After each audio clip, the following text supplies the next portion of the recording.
अस्सलाम वालेकुम, मैं हूँ Sadia Uzair. Welcome back to Sadia Uzair's kitchen.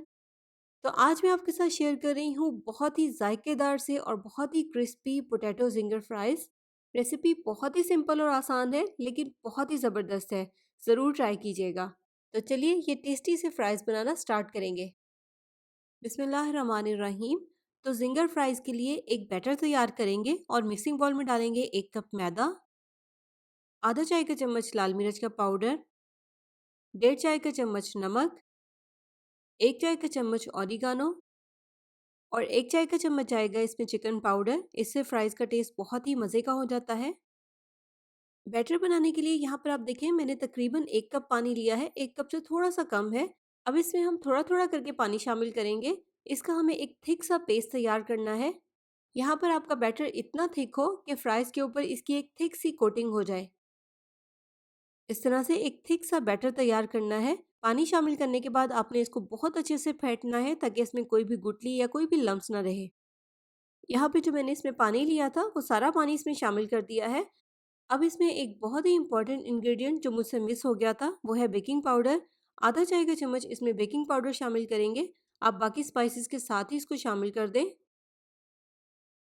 और तैयार होने के बाद यहाँ पर आप देखें बैटर की कंसिस्टेंसी कितनी थिक है। चम्मच के ऊपर इसकी कितनी थिक सी कोटिंग हो गई है। तो बस इसी तरह का बैटर हमें तैयार करना है।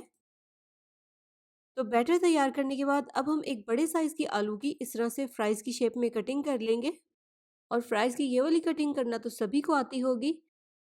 बस इस तरह से फ्राइज़ की कटिंग करेंगे और थोड़े से फ्राइज़ इस तरह से बैटर में शामिल कर देंगे।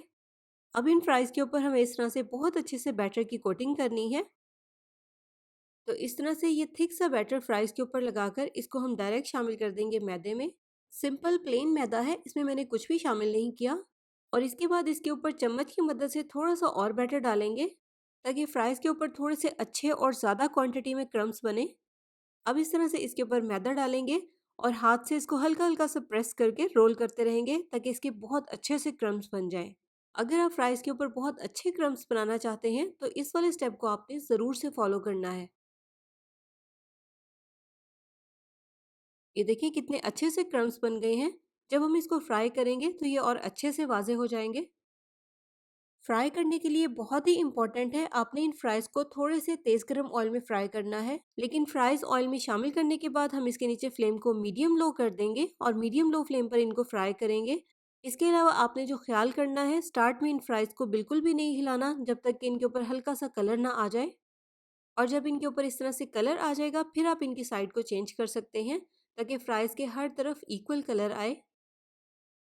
और जब इस तरह से फ्राई हो जाएंगे तो फिर इनको हम ऑयल में से निकाल लेंगे।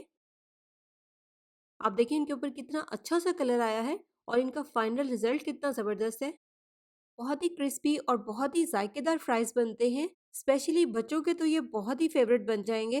तो इसलिए ट्राई कीजिएगा और ट्राई करने के बाद अपना फीडबैक भी ज़रूर मेरे साथ शेयर कीजिएगा।